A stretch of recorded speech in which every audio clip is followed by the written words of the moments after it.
Cockfight, where we speak our truth, slay sacred cows, and sometimes agree to disagree. This is an outdoor podcast that aims for the head. I'm Colin True, and joining me today, next week he'll go from pro surfer in the Bay to kook in Hawaii. It's Justin Housman.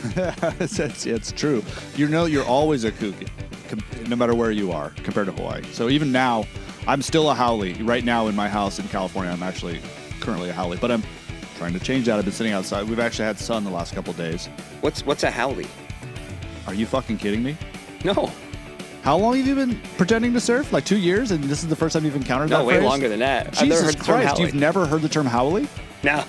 I mean, maybe I have. It didn't stick with me if it did. Wow, I don't even know where to begin. I'm surprised you would. It's like the Hawaiian word for mainland or kook, I guess. Oh, I know what you're talking about. So Haolie. Yeah. No, okay, I never knew. Haole. Haole. L-E, sorry, technically no I. means like one without breath. It's I think like an old term. I probably have been I know what it is now that you say it. I probably just been mispronouncing. It was like Haley or something. Yeah, or something like that. Okay. Man, all this is staying in. Well, also my first thought isn't so much like. My first thought is, wow, there's a couple movies that you haven't seen that you really need to see if you're even going to embark on a career as a hobby of surfing. You need to know these movies, and like if you haven't seen North Shore, then that means you've never seen North Shore. I've never seen North Shore. Oh my God, man! How have we not talked about this in our movie podcast thing? Do we need to do a movie? We should probably just put it on right now and just talk about it while it's on. I'll add it to the slate. North Shore. I mean, rewatch. it's like probably one of the 5 most enjoyable films to watch in history. Period. So today on the show, we're going to be breaking down some of the headlines that come out of the outdoor industry and community in the past week or so. But before we get to that, we're recording this on Friday, January 26th. It means we made it to the weekend. That means it's time for America's favorite podcast segment, What is Justin Doing This Weekend? Presented by Long Weekend Coffee. So, right there you need a guitar like a riff, like something from like a stinger, maybe from Boston, just like some kind of amazing riff right there. That means it's time for America's favorite podcast segment, What is Justin Doing This Weekend? Presented by Long Weekend Coffee. So Justin, America is waiting with bated breath. What are you doing this weekend? Colin? Yeah. I'm tanning this weekend. That's what I'm doing. Are you really going to prep for Hawaii? Yeah. I mean, I'm not like going to a tanning booth. I'm going to sit in my backyard and just get tan as I possibly can. You know how embarrassing it is to show up? It's one thing if you live in like Oklahoma and you're like, hey, I'm going to go to Hawaii. And like, of course you're like not a beach person. But like, I'm going to roll up with like an actual surfboard and just like, hi, I live in Northern California. I haven't seen the sun in 6 months. Like, no, that's not going to work. So you have to be. I'm not gonna get a wave if I'm not. I'm not gonna get a wave if I'm like that. I'm not kidding. Like if you're not a little bit tan, you're not gonna get a wave. Like it's obvious that you just showed up from like some. Where you would want to go surf. It's obvious that you don't live in Hawaii anyway. But like at the same time, you want to at least look like you know what you're doing. So this is a strategic decision so that you look more like a surfer when you go to Hawaii. Yes. As horrible and I hear how that sounds. I think that's more defensible than... I don't think there's an equivalent in like the rest of... What would the equivalent be in the rest of the outdoor? Like getting a goggle tan before you go to like skiing? Maybe. I think that's the most defensible thing about you going tanning this weekend. I think if you're just going like, I just want to get a little base before I go to the island. It's like, I think actually it makes sense given the politics of surfing. It's such a horrible feeling. It's such a horrible feeling to show up in the wintertime because like the waves are good and you want to surf and you're like on the beach and you're like, take your shirt off and everyone's like, yeah. And then you're like putting a leash. Like there's a point where you're putting a leash on your leg and you're like, look at how pale my calf is. And you're just like, oh, I'm not, this is, ugh. Well, what Justin is doing this weekend is presented by Long Weekend Coffee with 4 varieties of beans. Long Weekend is the best coffee for all of your adventures, not just on the weekend. Head to longweekend.coffee and be sure to enter promo code ROCK10 at checkout to get 10% off of your first order. Long Weekend Coffee, more weekend, please. And we could try this, before we get into headlines, because it came out this morning, and I've heard some rumblings, some folks who reached out, they wanted me to weigh in on, there's an announcement that came out yesterday regarding more layoffs at REI. Oh, really? They're opening a bunch of new stores, I saw too. They are. They announced 10 new stores, but then they laid off 357 non-store employees yesterday. Like a corporate. Yeah. And they did some retail layoffs not that long ago. I can't remember how long ago, but within the last year. I remember that, yeah. I don't really have much to say. I mean, running a business is hard, and sometimes that means people get laid off, and that's the reality of the world. No one likes to hear that, but that's just that. I've been at companies where there's been layoffs, every once in a while. profits dip, and what do? You lose headcount. That's what happens. Kyle Frost from Mountain Gazette, comes on the Rock Fight Weekly, posted about it yesterday, mentioning that they're opening 10 new stores, which is that's how they're going to get new revenue. Yeah. Did he have a take? Not really. Just kind of like, wow, this is just kind of like retail's hard right now. Retail is hard right now. So here's the thing that I've never understood about capitalism or corporations or anything like that, right? It's like, okay, so the pandemic hits. Yeah. Everything that involves going outside flies off the shelves. I mean, that was so clearly a blip. Like, I don't understand. That seemed obvious at the time. I don't understand how, like, the CEOs of these businesses were like, hire more people, market some more shit. I mean, maybe they understand that, like, maybe they make more money in the short run and they don't care about firing people at the other end of it. But it makes them look dumb. It makes them look like they thought this was really going to be like, people are going to need to buy a tent every day for the rest of their lives. We got to hire more people to, like, market this stuff. I mean, like, why? Just, it should have been clear that wasn't going to continue. I mean, like, this is a big issue in the bike industry right now. Like, bike brands are suffering because they started pumping out so many bikes after the bike shortage. It's like, well, dude, people don't need to buy that many. I mean, I get bikes real cheap. I don't buy them. You don't need to buy a bike every year. So this seems obvious to me. Peak Skis, the Bodie Miller brand, I had Adam Jaberon talking about it, and people were kind of like, well, maybe they're doing better than we assumed that they were, but they're running promos of like, buy one, get one, and you can get three skis with a steep discount. Like, who needs three pairs of skis? Kona Bikes is doing buy one, get one. Have you ever seen that? Yeah, I saw that. Yeah. Wow, that's amazing. So it's got to just be that, right? Like, REI is, I think it's all related. I'm sure the inflation, making things is harder, all that stuff. But also, this is kind of the way it goes. 18 months from now, we'll probably be talking about how it's like back on the rise and companies are doing really well and it's record profits again. And I think you're right. There's probably planning that could have been done. It's a bit of an unprecedented situation the last few years, but I don't know. I just don't really have a take other than this is just kind of what happens. I mean, and it's like, it's not that hard. It's just math. When revenue's down, I mean, you can't pay people. Like, you got to make changes. You got to do stuff. That's just the way it works. And I feel terrible for anyone who lost their job. And some people are now popping up my LinkedIn feed who've been part of it, right? And it's just like, it sucks, but it's just kind of. I mean, I don't feel like more bad for them because they're in the outdoor industry than I would if they worked for like Revlon makeup or whatever. It's just like, it doesn't, you lost your job. Like, I mean, like, the thing of the outdoor industry is funny to me too. It's like, well, everybody likes hiking. Everybody likes like, to a certain extent, like, I don't feel like a closer bond with someone that works at REI than I would anywhere else. I mean, plenty of people that love the outdoors that don't work at REI. So it's like, well, but to your point, I think this is why. And we're going to in a second, we're going to talk about something that came out this past week related to the Outdoor Recreation Roundtable, because this is why the $1 trillion number is important. Well, yeah. I think people think of the outdoors as this kind of quaint niche thing. It's like, oh, I love to go outside. And it's like, $1 trillion is bigger than agriculture and energy. I mean, this is like, it's a huge industry. It's also a fake number. I mean, that isn't. That includes like RVs and like people that. It's 90 separate categories, but it's all related to outdoor recreation. I mean, literally, if you leave your house, you're outside. It's like totally. But I think that kind of almost proves the point. It's like we're talking about like this is impactful whether or not you are as into it as like you or I are, right? And it's like that's kind of what I'm getting at. Is it's like it's a real thing. It's not, because I agree with you. You're like, oh, the nice people at the outdoor brand are having a tough time. It's like.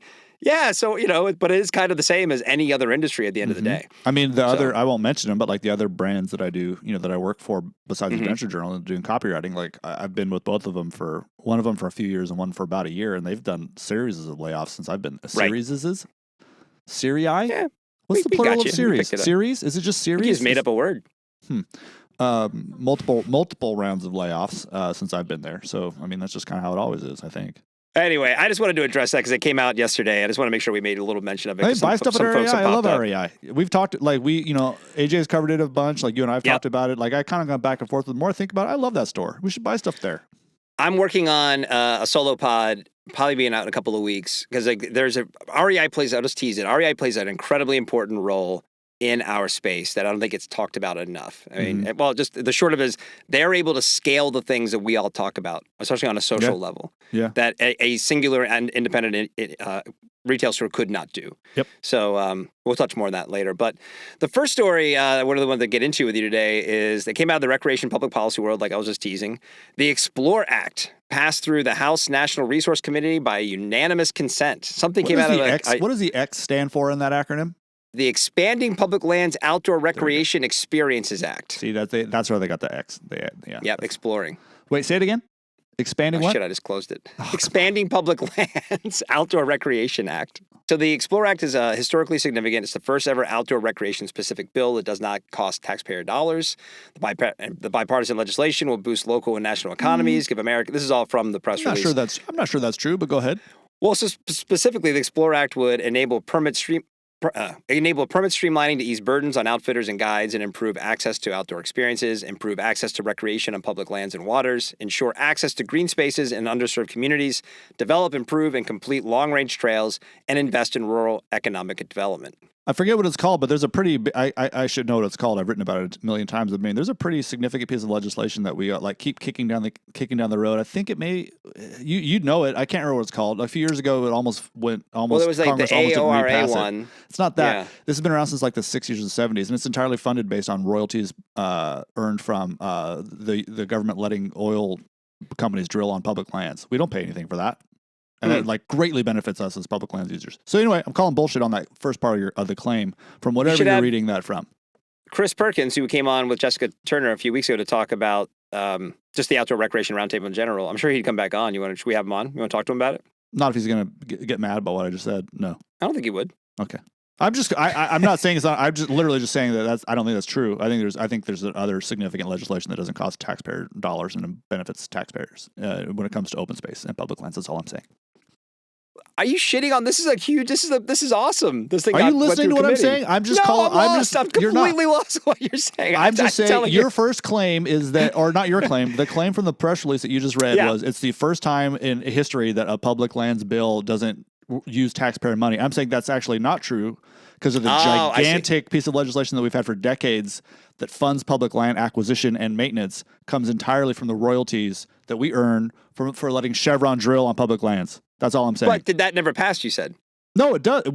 No, it almost didn't. It almost didn't get re-upped a couple of years ago. It's like it always happens. Yeah, you've definitely heard of it. It's a huge thing. Well, we should have Chris Perkins on and kind of. I'm sure he'll be able to weigh on like the. I'm literally just quibbling with that first claim. Explore Act sounds amazing. I'm so glad it's happening. We got a lot to get through. Let's. Okay, sorry. Well, you got to keep up with me, Colin. Anyway, the legislation is now going to move on to the full House and Senate. I just think it's great to hear. This was more on the idea that something came out of our Congress unanimously, even if it's only in committee, in Washington, D.C. I don't know what that. See, that's the part I don't know. Like I'm not like a wonk. I'm not a policy wonk. I don't know how often things advance out of committee and they just die. I imagine more often than not.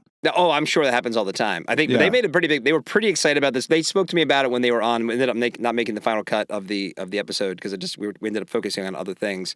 But they're very optimistic about what this could mean and what it could do. So this is the thing that they've been focused on the most over the last few years. I just don't know what a lot of this means. Like, I'm rarely blocked in any way by anything I want to do on public lands. Like it's exceedingly rare that I'm like, I want to go do a thing. In fact, I couldn't tell you a single example where that's ever happened, and I can't for one reason or another. And I realize that's probably because of things like the Explore Act or whatever that have made public lands possible or have like put signage in that tells me what I can do and can't do. So it's actually kind of difficult to like wrap my head around how I need more help with that sort of stuff. I don't know if that makes sense. And I'm not in any way saying that this isn't like a useful thing. I'm sure it's extremely useful, but like I'm not a guide.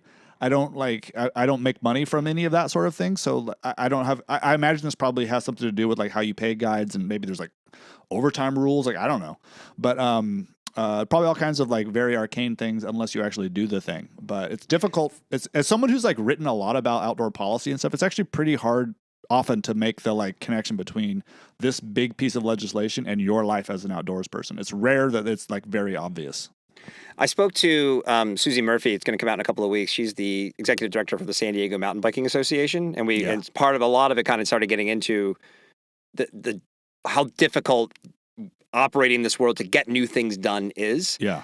But to your point, I think this is probably something that they folks like Susie and even, at the ORR, because I wouldn't complain, right? I'm going to go mountain biking this afternoon. There's trails there. If I want to go camping this weekend, I know I can go reserve a campsite. Like, I mean, it doesn't feel like there's a ton of barriers other than maybe I'm like too late to book something and it's booked, right? That would be the number one complaint I would have.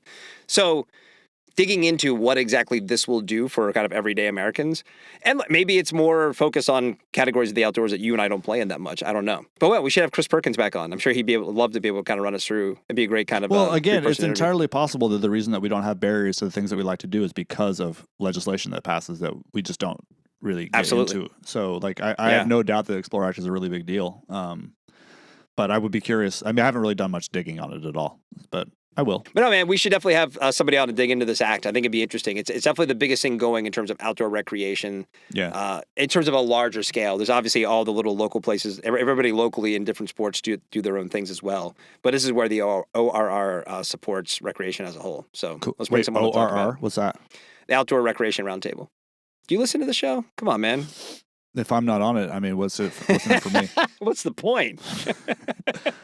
Sorry, I'm sorry. No, don't be sorry. Colin, I'm sorry. So, actually, this next story pertains to what you're doing this weekend. Because you're going to get tanning because you're going to Hawaii. Mm-hmm. So, I wrote from the files of No Fucking Shit Sherlock comes a study. This was in the news this week on the Inertia, your favorite website. That, sunlight causes skin cancer. Surfers, swimmers, runners, and walkers more likely to develop melanoma. Can you believe it, Justin? Compared to what? Did you read more than that? No, I didn't even bother. I'm like, what is happening? Walkers. That's a weird category. You're Everyone outside in the sun. Like, of course. The reason why I want to bring this up is not just to make fun of it.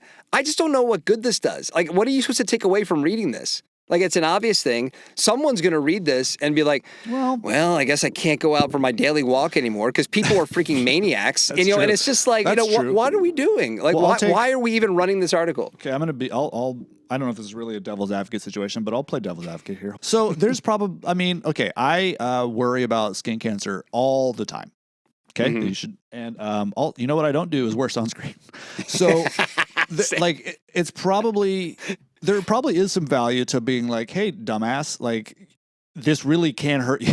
But isn't sometimes that we need to be message out told. there? I feel like we've been told that. Is it worth it if one person reads it and puts sunscreen on and doesn't get melanoma? All right, fine. I don't know. You're probably right. I'm being devil's advocate here. So an interesting thing about all of this is that I do wear sunscreen on my face if I feel like if I'm going to surf like all day or like snowshoe all day, I will put sunscreen on. That is only to prevent burns, not necessarily because I'm worried about cancer. Right. I am probably to my detriment, and circle back in 10 years if I'm even still alive from it. But like, I actually kind of am like a proud not sunscreen wearer, like generally speaking. Like I won't probably put any on in Hawaii. The reason being that like when I used to be an archaeologist, okay. Boy, I realize how stupid I sound right now, but when I used to be an archaeologist, like we would work in hot places and like a lot of like dirt, really good way, dirt bags in archaeology. And so it was just like, no dudes with like no shirts and bandanas and shit. Like just get like the really tan, never burned. Like you just get like super tan, then you just don't burn and you just don't think about it and you're fine. Like right. I've always been kind of if you're in the sun a lot and you kind of have a good base, you're probably okay. Like all the studies I used to read were always like, it was the people who don't go outside very much and then go outside a lot. And they don't go outside very much, and then go outside a lot. They're the ones that usually get melanoma. And they're either like fish belly white or red. Like those are the two things that's the bad stuff. I mean, I definitely have lots of friends who've had like stuff taken off their face and their back. I mean, I'm sure I have stuff that needs to get removed. I don't doubt it, but I'm not like a huge sunscreen person, so I don't know. I mean, these studies are. I honestly, the study is probably for me. If I read it, I'd probably be like, "Oh my god," and I would start using sunscreen. I don't know. I think you're pretty pragmatic the way you're approaching it. I'm kind of in the same. I think I'm at the point in my life where most of the stuff I do outside, just given like family obligations and everything, it's typically like 2 hours or less. Yeah. And then like, and I go out and I don't burn and I tan up and and you could say I feel like you can make the case one way or the other, especially where I live, where it's like I can get sun year round. Well, maybe is that good because I kind of have a constant little tan going on, or is it bad because I'm constantly in the sun? I think like, it is I'm sure there's studies that say that. Like part of the reason I even did that is because I started reading into it, and there's all these studies in Australia. So Australia obviously has a big issue with skin cancer. Sun cancer. Sun cancer is the worst of the two. You don't want to have sun cancer. You really You'll don't just die. They had a big thing that was. I feel like Australian like government marketing is really cute. They had something a few years ago where it was like slap it on. Slap it on, so it's like 3 things you're supposed to do: slop it on, slap it on, I don't remember. It was about like wearing a hat and wearing sunscreen and something else. Okay. But that was like sort of their new thing because for a little while they were actually saying that like, hey, actually just get a base tan. You'll be fine. Like studies show that like the people that have a base tan don't really have as much incidence of like catastrophic melanoma or whatever. And that was kind of their guideline for a little bit. Then it was like, oh, fuck, actually, no, wait, completely cover up all the time. So, like, I don't even know what to make of this stuff. That's what I mean. And I just think it's going to add more confusion. And I just also, like, it just is so dumb. Like, you know, here the headline is, hey, if you're out in the sun a lot, more chance you're going to get melanoma. Also, like, we're smarter about it now. Like, I don't think, like, there didn't used to be awesome sun shirts all the time. Right, like that's true, and like I've written enough copy about sun shirts, which could be BS, but where I've learned that like cotton doesn't do anything about UV rays. So like, there's a natural protection from it, though. Yeah, I know to a certain degree, but like it can, depending on what you're wearing, apparently, like UV rays can penetrate like cotton pretty easily, or like the fibers pretty easily, and so you might not get a burn, but like you could still get the badness. But like so like SPF protected shirts are like a really good idea.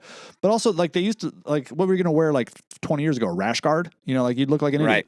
But now there's so many good ones. I mean, like my bag is going to be like 90% Free Fly, which is like my favorite sunshirt brand, like Free Fly hoodies when I go to Hawaii next week. Because it's just like, why not? You know, like I'd rather do that than you know, put a bunch of sunscreen on. I don't know what the hell's in sunscreen. I don't know. I just this again, file this under like, guys, like please read your articles, please read your studies, please read how things are gonna like come across before you publish them. And they kind of make fun of it in the like, you know, no one's gonna be surprised at this. I'm like, why are you even covering it then? Like it just sort of, it kind of cracked me up. You gotta feed the beast.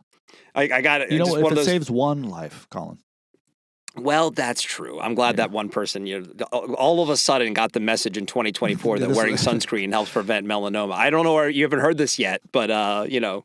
All right, well, last thing I wanted to talk about is this past week it was reported that the presumed winner of the Sarasota Marathon, who was a school principal, had been disqualified after the fact due to evidence that she had shorted the course. I love these which stories. Reminded me of our conversation about the guy in Wales who had cheated in a running race a few months back. Do you remember we talked about that? I do. And so, but hold on. So like at first I'm like, oh, should we talk about this? It's like, you know, I don't know if what's really in this to talk about. But the source of the story is marathoninvestigation.com. Oh. And at first it didn't really click with me, like, okay, but then I'm like, wait a minute. There's a website called marathoninvestigation.com. So this whole website is dedicated to investigating marathons, ultramarathons, and triathlon athletes who are cheating at their events. It's so prevalent. Yeah, I'm not surprised at all. Really? Yeah. I did like endurance events for like 10 years. I had no idea it was like. I mean, I don't know how you can be surprised about that. Have you ever driven a car? Yeah. I mean, it's like running red lights. I'm not going to stop for you. I'm going to do whatever I need to do to get there before you. I mean, like the people that do that, that's what their whole life is like that. Well, like, why wouldn't they cheat at a marathon? So is it that? Are we just fucking cheaters? Like, so then you take like doping and cycling and steroids in baseball. And then hold on, let me tell you about, so there's about something reminded me of this about cheating in NFL. So someone who was kind of a Patriots fan, like through the Belichick and Brady era, and the common refrain from people who didn't like Belichick not getting the job at Atlanta, by the way. 2 interviews and you lost out to Raheem Morris. Like, no, apparently, you know, he's. Hey, but as a Rams fan, you know what? Go bye. Oh, like, it's time for him to have a job. But this is Bill Belichick. Yeah. Also, you already fired him, Atlanta Falcons. You fired Raheem Morris. That's true. That's why he was on the Rams. Whatever. Fascinating to me. But anyway. But the whole thing about the Pats was like, oh, they're a bunch of cheaters. But if you do the research, how pervasive cheating is in the NFL, there's a website called yourteamcheats.com. And it shows every team and how much they cheated. The Patriots actually are like the 14th on the list. Number one's the Denver Broncos, who've treated like 57. Really? Yeah. Your Rams are pretty low. I checked. They're pretty they're in the 20s. But that pisses me off. Yeah. That's Sean. You'd have more Super Bowls. That's McVay. That's McVay for you. He's going to be smarter than you, damn it, no matter what. But anyway, I always thought, like, threw that at people's face, like, hey, come on, you know, the Pats aren't cheaters. Look at all these other teams that are cheaters too, which was just defensive. But it made me think of it in this thing. Is this just what we are? Yeah. Is this what humans are? Yeah. So my 4-year-old loves playing like memory games, like the cards where there's matches and you flip them over, you know, and like we have a bunch of different kinds, and she's old enough for it. She cheats all the time. Like when if I'm not like, yeah, you're right. Because we'll play with our 2-year-old.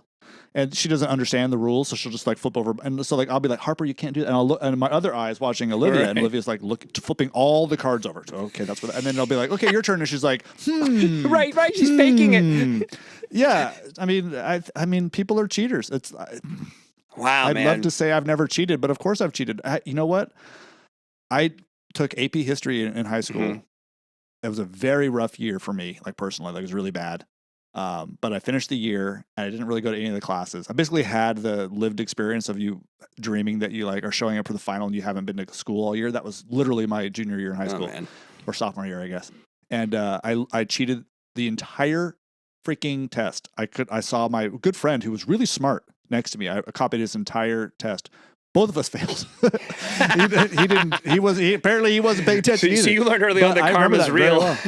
And like, I don't think I'm like a bad person. I think people just, but okay, you know? That is at least understandable, if not defensible, right? Where it's like, there were stakes involved. You didn't want to repeat a course, whatever it is. This is a school principal from Florida who's cheating at the marathon she's running. I mean, theoretically, the thing that I do find interesting is like most people don't enter marathons to win them. Right? Yes, like, correct. So what are you doing? Like, why even enter? You know, I would love to learn more. Like, that's a good point. Was this like a moment of just total like almost insanity where she's like, you know, if I get to the finish right now, it'll look like I win. Fuck it, let's go for it and see if it happens. I mean, I maybe could understand something like that. Cool. I mean, I think these stories to me, like, there's always great ones. I don't remember the Wales guy specifically, but I love when you read these stories. Where it's like, oh, so and so hid behind a tree for an hour and then like bolted out towards. It's like, I love that. Yeah. I don't know why. I love that. And so it never once occurred to me though, as an adult doing these events, to think I could cheat right now. If anything, I'd be like, I'm just gonna quit. I'm just gonna go home. Like I'm tired. Exactly. Yeah. Like what do you like? That's the thing. I mean, if there's prize money at stake, someone's gonna figure it out. So you're gonna get like it's gonna suck. Or like no one cares anyway. So who cares? Like, what's the point? I mean, it seems silly. I've done a couple like bike races that have never occurred to me. Something tells me I would just stop. Something tells me the purse of the Sarasota Marathon wasn't worth cheating. Probably not great. I mean, but who knows? Maybe there was some like a lot of boasting, you know, like, I mean, are they cheating to win or cheating to have a better time? She won. Maybe they told all their friends. She's on the podium. Oh.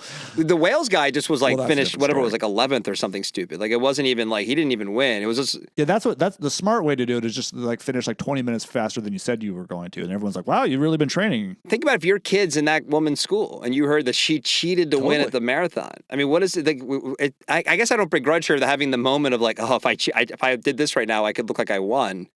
But don't you think about your career or like the life standing? I don't know. The thing, like, there's no stakes for my daughter to cheat at memory, right? Like, who cares? And when I cheated on my history test, I was 15. So yeah, you're a kid and you're afraid. You're like, shit, I gotta. Yeah, yes. Like, but like as an adult, this is part of the reason I despise Barry Bonds. It's like, no, you don't get to, you got to play by the rules as everybody else. I think the cheating stories and marathons are funny. I don't like that people do it. And those are probably people I would probably not really like very much because it seems like a weird thing to do. Yeah. I don't know. I mean, people cheat on people. Like if you want to like pull it into the outdoor space, I mean, good Lord, think about how much cheating is probably going on with like FKTs and stuff and like either straight up fabricating times or however that works or, yeah, I'm sure people do. I'd be interested if they did some doping control at like some of these ultra marathons. Like some of these people, like and not, you know, just the people who are really good at this and they do it a little too regularly. I'd be curious if there was. I hope not. I hope there would be nothing. I hope it'd be like a big nothing there. But like we go back to there's a website called Marathon Investigations. Well, I'm not surprised about that. There's a lot of money. There is a lot of money in these little events. I mean, it's like a big deal. That's true. Mean, if you're running these events, yeah, like I don't know. I guess it's probably a problem needs to get rooted out. It's a good point. And you think about just like, especially road running and these road events, 5Ks to marathons or whatever. I mean, it eclipses the amount of participation probably in any other sport that maybe we would talk about on a show like this, right? And so, of course, there's going to be shenanigans. Of course. I really don't see the difference between, and I'm being dead honest here, I don't see the huge difference between cheating on a marathon.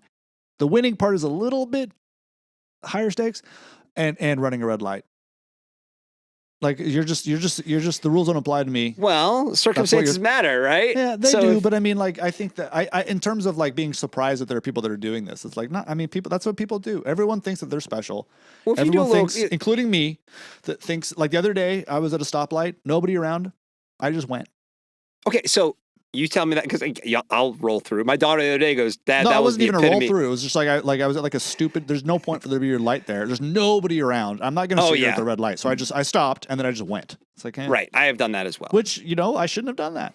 It's cheating. I cheated. I think there's a different. You're in a running race and you're with all these other people and like if I go to the finish line now, even if you're not going to win, sure. Like there's degrees. There's varying degrees. I'm just saying that it's in all of us. Like it is in all of us to be like, it'd be kind of fun to have a competition, like who could cheat better or harder or something. Like That'd be a great reality show. or like whether like the funniest way to cheat it or something. Like I'd be interested in that. I'll be way more interested in that than someone just running really fast for 26 miles. Let's pitch. This is the first show you and I are going to produce. So we're going to do a running race, and everybody is going to be cheating the best they can. But if they get caught cheating, they're disqualified. There's going to be a panel of judges, and you have to convince the judges. Yes. You have to get away with it. Basically, don't put this in the recording because this is a great idea. Don't let anybody else hear this. I would watch the shit out of that. You know what I would watch that way more than I would watch any marathon ever. That's all I got for today, man. Anything on your mind you want to talk about? Yeah, there is a little bit. I feel like I've been kind of mean this episode to you and just generally speaking, and I just want everyone to know I'm running on about an hour and a half of sleep 4 days in a row. You have not been mean. You've been your normal, lovely self. I haven't slept in my own bed since I don't think at all in 2024. I did last night for about 3 hours, and then both of my kids came in and I left, and I don't know what to do about it, Colin. I have no clue what to do. Listen, in 10 years, you get to listen to other people you know who have little kids and then go, oh, yeah, I remember those days. So right now, though, you're in the shit, brother. So I just want to apologize if I've been rude to you or anybody else out there today. I'm kind of a short fuse. Listen, your curmudgeonly attitude is why we love you here on this show. So don't you ever apologize for it. All right. I think you're doing great. I think I couldn't tell you only had an hour's sleep. I appreciate that. Anything going on you want to tease? Anything happening? When's the next AJ come out? We're wrapping it up. I actually have to. I have like my last piece for it. I have to like bang out over the next couple of days, but it'll probably get mailed out pretty soon. It'll get mailed out probably the middle of February. And then the AJ pod, is it on hiatus while you're in Hawaii? No, we recorded a bunch. Okay. Actually, the one that if you want to leave this in, the one that people would be, there's two. The Caroline Gleick one comes out pretty soon. We talked to her about her Senate bid. And then we interviewed Eric Blem, he used to be, I think he was the editor of Trans World Snow a long time ago. He's a writer and a snowboarder, and he was friends with Craig Kelly, the like legendary snowboarder who died, I forget how long ago. And he has a book coming out about Craig Kelly, a biography. But it's a biography of Craig, but it's also exploration into the avalanche that killed him and kind of unpacking the blame that's been laid at the feet of the guides and stuff like that he was with. I don't, I'm not a snowboarder, so I didn't really know who Craig was until Eric had written a piece for us about Craig a while back. And then it's funny, I remember there used to be all these stickers in like the 90s after he died. Oh, not 90s. When did he die? Early 2000s. That said, Craig is my co-pilot. And I remember seeing those on like people's cars and stuff, and I didn't know what it was until the interview with Eric the other day when he mentioned it. I'm like, oh, that's what that's from. But anyway, that interview was great. So that podcast comes out, I think, in a couple weeks, in mid-February. Okay. That's when his book drops. So that'd be a good one to listen to. All right, man. Well, that's going to be it for today. Before you move on to that next podcast, please open up your podcast app, tap the little subscribe button to make sure you don't miss an episode of The Rock Fight. The Rock Fight's a production of Rock Fight LLC. I'm Colin True for Justin Housman. Thanks for listening. And here to take us out, Krista Makes. He's here. He's going to play the song for you right now. We'll see you next time, Rock Fighters. Rock Fight!